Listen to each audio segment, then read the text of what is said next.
está ahí nuestro amigo Jorge Glass, Rafael Correa y tantos otros que componen la Revolución Ciudadana y también los ciudadanos de a pie, estaban ganando en la primera vuelta. Si en la primera vuelta presidencial cualquiera de los binomios saca más de 40%, ganaban. Viene el asesinato de Villavicencio, que fue coordinado desde la Embajada de Estados Unidos, la policía corrupta, que muchos de ellos estudiaron en Chile, los generales que están en la policía ecuatoriana estudiaron en Chile, ojo con ese dato, en la escuela de carabineros, de oficiales, vinculados al narco, vinculados a la embajada norteamericana, vinculados a Jan Topic, que era otro candidato presidencial, donde Topic es un mercenario, estuvo en la Legión Francesa, la Legión extranjera francesa, y es el dueño del sistema. O sea, es mercenario de verdad. Es mercenario de verdad, él lo dice, ¿no? Además, él dijo en una entrevista en CNN con Fernando del Rincón, él dijo, yo estuve en Afganistán, estuve en Siria, estuve en Ucrania. Él lo dice, soy francotirador profesional. Estás muteado, Hugo. Me preguntaba cómo llega este fulano, un candidato presidencial, a ser un mercenario. ¿Cómo llegó a pelear en Ucrania? ¿Quién lo llevó para allá? Y el problema es más grave porque él no peleó en Ucrania el año pasado, no pelea en Ucrania cuando empezaron la operación especial rusa. Él estaba en Ucrania antes, haciendo operaciones de bandera negra. Yo no sé si participó en la quema de los compañeros comunistas de Odessa, del sindicato Odessa, en los ataques permanentes al Donbass. Es un mercenario. Francia nunca le declaró la guerra a Rusia, y menos a Ucrania, y menos al Donbass. Por lo tanto, este tipo reconoce que es un asesino a sueldo, mercenario. Él es de ciudadanía francesa también y se mete a la Legión extranjera y es francotirador. ¿Cómo llegó a ser candidato presidencial y no lo impugnaron? No lo sé. Aún más grave todavía, si es que eso no fuera lo suficientemente grave, es que Topic había sido denunciado por el alcalde Manta, que era un político bastante transversal, que se veía como una carta presidencial para algunos años más. Intriago, el alcalde Intriago de Manta, denuncia a Topic y lo asesinan al alcalde de Manta. Estamos hablando que durante el periodo de Lenín Moreno y su amigo, su secuaz, Guillermo Lasso, han sido más de 3.500 las personas ligadas al mundo político, social, cultural, que han sido asesinados por sicarios. Tenemos que recordar a Harrison Salcedo, que era el abogado de Jorge Glass Espinal, que lo matan en Quito en una camioneta blindada durante el gobierno de Lenín Moreno. O sea, los asesinatos han sido permanentes. ¿Qué es lo que sucede? Viene Fernando Villavicencio, que era un hombre de la embajada norteamericana, que estaba cuarto, quinto en la encuesta, salió tercero ahora, y lo asesinan saliendo de un meeting en Quito, donde su camioneta blindada llega 2 minutos después de que él sale.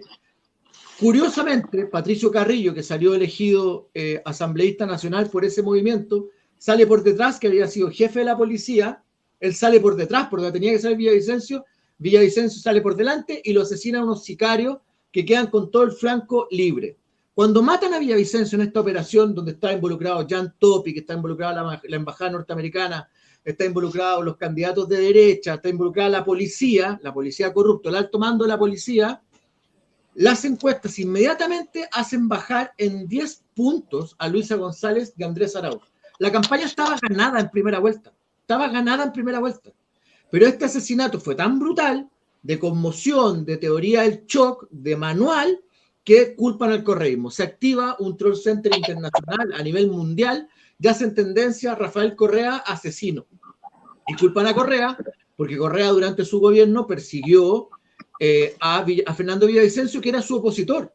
Si Correa hubiese querido matar a Fernando Villavicencio, lo mata cuando era presidente del Ecuador y no cuando estaba en Bélgica, en México, en Argentina, en Venezuela. O sea, no tiene ninguna lógica. Al único que le servía muerto Fernando Villavicencio era Topic o a Noboa, a los candidatos a la derecha. En ese escenario, a este alcalde de La Libertad, el que tú mencionabas, Hugo, que era el coordinador de la campaña de la provincia de Santa Elena, le metieron 30 balazos, pero no los sicarios. 30 balazos la policía.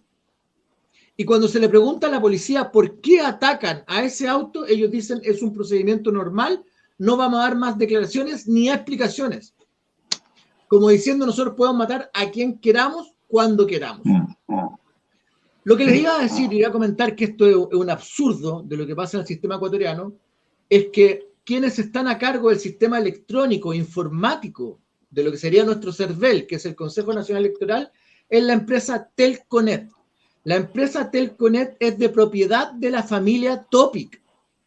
O sea, uno de los candidatos era dueño del sistema electoral. ¿Por qué esto es gravísimo?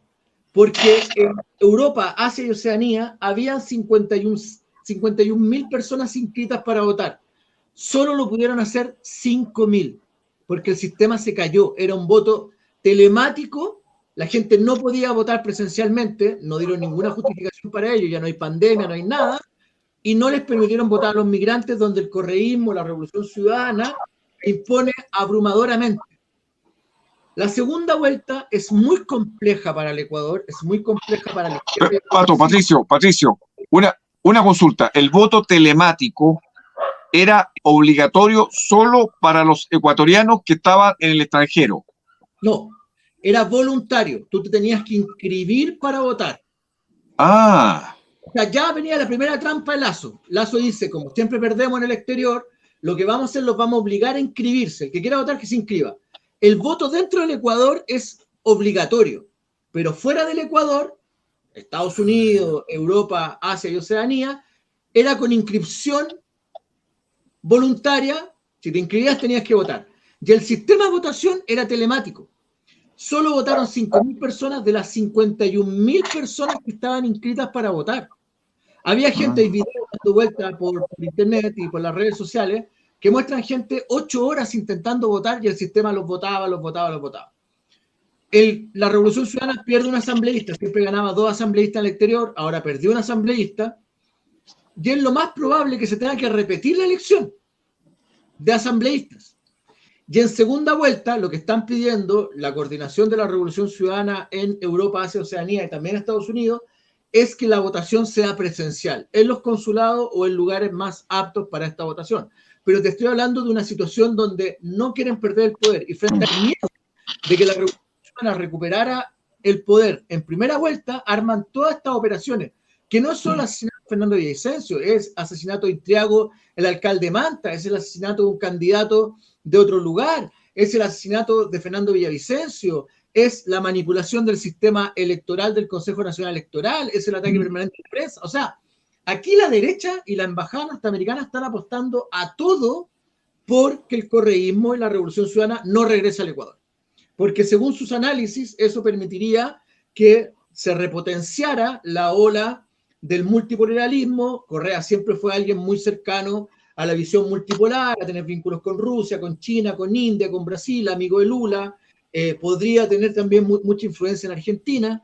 Recordemos que hay varios dirigentes de la Revolución Ciudadana que están en Argentina, tiene vínculos muy cercanos con el peronismo, también con México, entonces no es cualquier figura. Y que ganara Luisa González y Andrés Arauz también permitiría. Fíjate que además Jorge Glass fue víctima de persecución nuevamente. El día que sale desde Brasil un fallo donde dicen lo que tú dijiste siempre, Hugo, y nuestros amigos, que el caso contra Jorge Glass no tenía ni pies ni cabeza, que había sido un montaje de Brasil, el caso Odebrecht era un montaje desde Brasil para afectar a la Revolución Ciudadana. Cuando los jueces brasileños dicen esto, Jorge Glass hace una conferencia de prensa.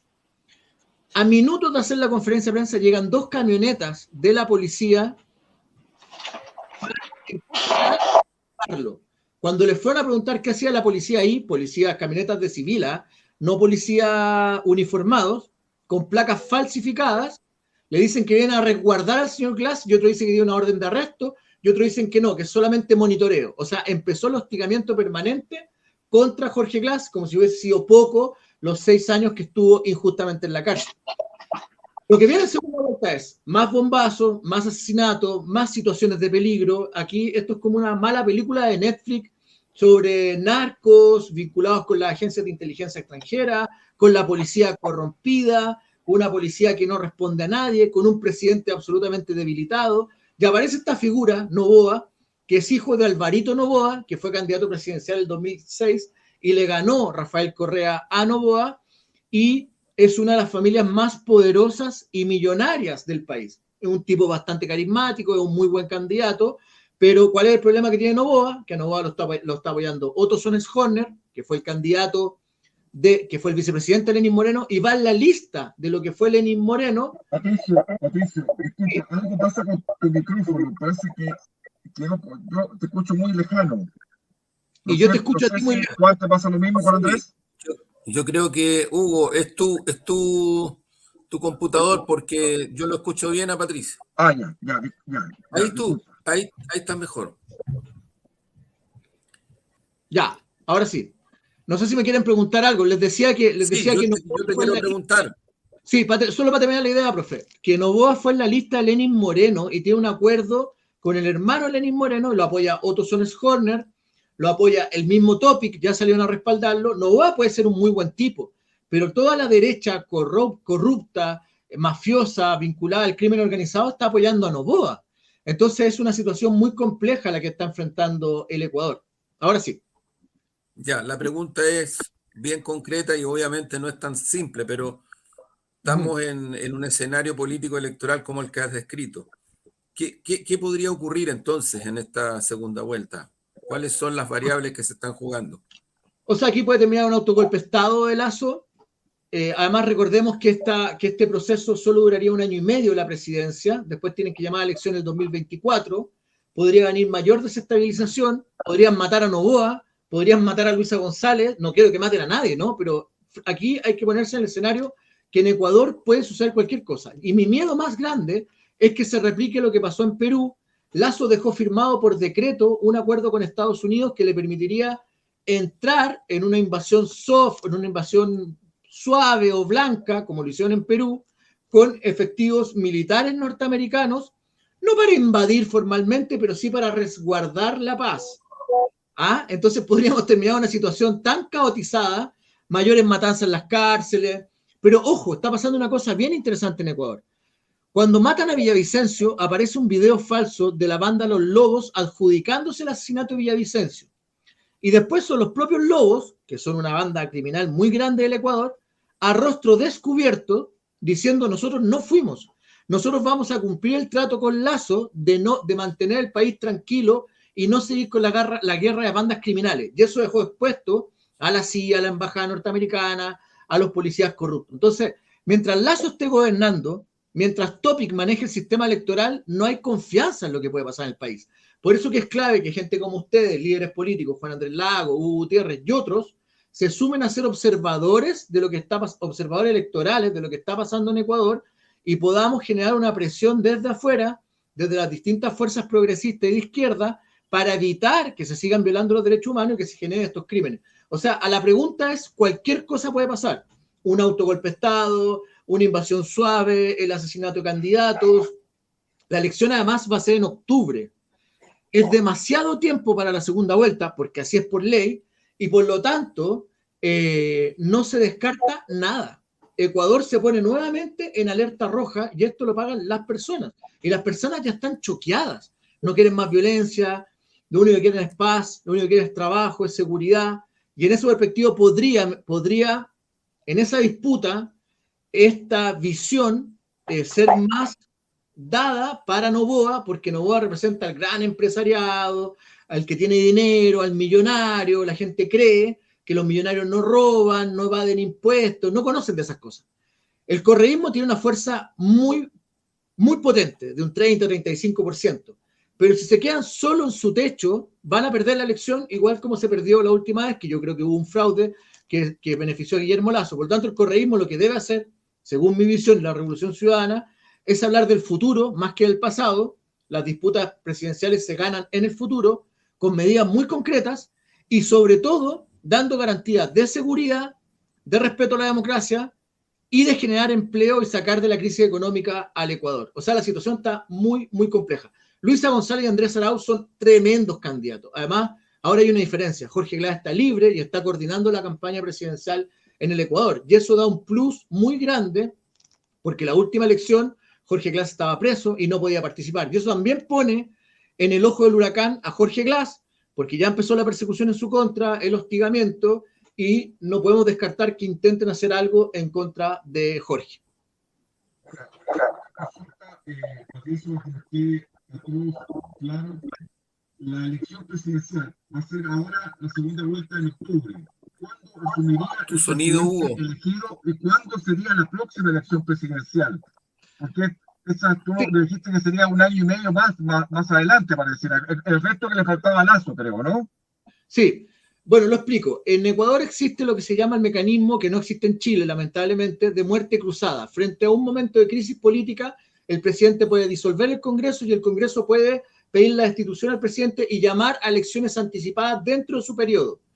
Los presidentes que se han elegido ahora, sea Luisa González o Noboa, el hijo de Alvarito, que es muy chistoso, además busquen Álvaro Noboa en internet y se van a reír bastante, el hijo de Alvarito, cualquiera de los dos que sean presidentes van a durar lo que le determinaba el periodo a Lazo y tienen que llamar a elecciones presidenciales y eso es el año 2025. O sea, es un año y medio que va a estar la nueva presidenta, esperemos, Luisa González, o el nuevo presidente Noboa a cargo del Ecuador. Ahí tienen que llamar a elecciones. Por lo tanto, el plazo se alargó para Lazo, porque él solo se suponía que llegaba a primera vuelta, y esto demuestra que las oligarquías ecuatorianas, que los poderes fácticos ecuatorianos no quieren soltar el poder, se sienten cómodos con Lazo gobernando porque es un presidente débil y eso les permite hacer lo que quieran, y están con pánico de que recuperen el progresismo. El progresismo internacional debe estar muy atento de apoyar a Luisa González, Andrés Arauz, Jorge Glass, que son los que están en Ecuador dando la pelea ahí adentro del país, para que no sufran o un autogolpe de Estado o atentados en contra de su vida o operaciones de inteligencia que pueden ir desde bombazos, asesinatos masivos. O sea, de verdad, la situación en Ecuador es gravísima. Es gravísima, gravísima, gravísima, gravísima. No se le puede decir de otra forma. La última matanza que hubo en cárceles murieron 110 personas en un día. En un día. Cada vez que Lazo tenía un problema, activaba los conflictos dentro de las cárceles para provocar matanzas masivas. Por lo tanto, es papel de toda la izquierda internacional poder apoyar a Luisa González y a Andrés Arauz desde mi perspectiva. Mientras más vigilancia, mientras más observadores, mientras más gente esté presente en el Ecuador, menos posibilidades van a haber de que caoticen y balcanicen lo que es este país hermano del Ecuador. Oye, una pregunta. ¿Y podría en algún momento Jorge Glass ser candidato presidencial? Porque creo que se lo habían pedido ahora, ¿no? Que fuese él el candidato presidencial en vez de Luisa González, ¿o no? ¿O me equivoco? Sí, el candidato era Jorge Glass. Las bases de la Revolución Ciudadana dijeron que fuera Jorge Glass. Lo que pasa es que Jorge Glass no va como candidato presidencial porque lo podían impugnar en el Consejo Nacional Electoral. Lo mismo que hicieron con Rafael Correa por tener sentencias a firmes y ejecutoriadas, las que están siendo cuestionadas por justicias internacionales. Por eso que les decía que en Brasil salió un fallo que señalaba que en el caso de Jorge Glass, las pruebas entregadas por Odebrecht fueron un montaje, que Jorge Glass nunca participó ni tuvo nada que ver en la trama brasileña de las coimas de Odebrecht. Hay otros presidentes que sí participaron, otros políticos que sí participaron, pero la misma justicia brasileña señala y manifiesta en un dictamen que Jorge Glass nunca participó en nada. Para que Jorge Glass pueda ser candidato, se tienen que anular los juicios en su contra, las condenas en su contra, para que él pueda ser candidato, pero ya sería el año 2025. Por eso que es tan importante cuidar a Jorge Glass, su vida, su integridad, está en peligro, es un peligro para la oligarquía ecuatoriana.